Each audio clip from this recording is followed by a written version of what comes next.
আসসালামু আলাইকুম এবং শুভ সকাল। চলেন আজকে আপনাদের সাথে পরিচয় করিয়ে দেই থাইল্যান্ডের মাছ মাংসের দোকান অথবা কাঁচা বাজারের দোকান।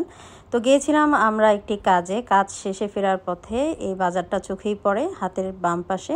আর অনেক বড় একটি বাজার, তাই ভাবলাম আপনাদের সাথে একটু শেয়ার করি।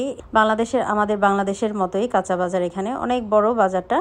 আর ম্যাক্সিমাম টাইম কিন্তু আমরা গরু মাংস এখান থেকেই কিনি। এখানে খুব ভালো মানের গরু মাংস পাওয়া যায় এবং অবশ্যই সেটা হয় হালাল দোকান। তো এই তো হাঁটতে হাঁটতে চলে এসেছে আমার সেই গরুর মাংসের দোকানে। তো গরুর মাংস কিনতে হলে আমি আসলে এই বাজারেই আসি বেশিরভাগ টাইমে।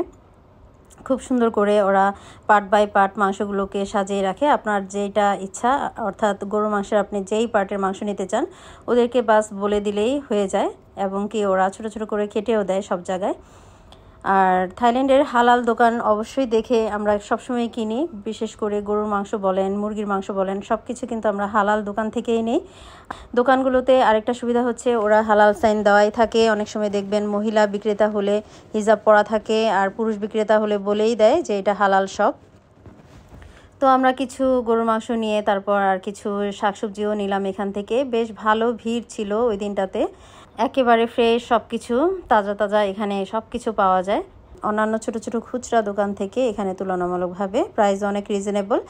আর বাংলাদেশে তো এখন গরুর মাংসের দাম আমি জানি না, আমি যখন বাংলাদেশে ছিলাম তখন 850 থেকে 900 টাকা করে কেজি আমি গরুর মাংস কিনেছিলাম।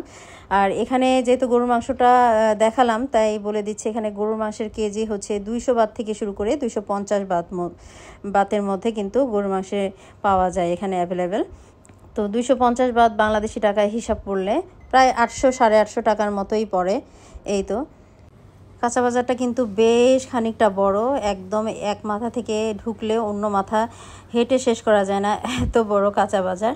তো এই তো ছিল ছোট্ট একটি ব্লগ, আশা করি ভালো লেগেছে। আর থাইল্যান্ড সম্পর্কে আরও কিছু জানতে চাইলে আপনারা আমাকে ইনবক্সে নক করতে পারেন অথবা কমেন্টও জিজ্ঞেস করতে পারেন, যথাসম্ভব চেষ্টা করব উত্তর দেওয়ার জন্য। তো সবাই ভালো থাকবেন, আল্লাহ হাফিজ।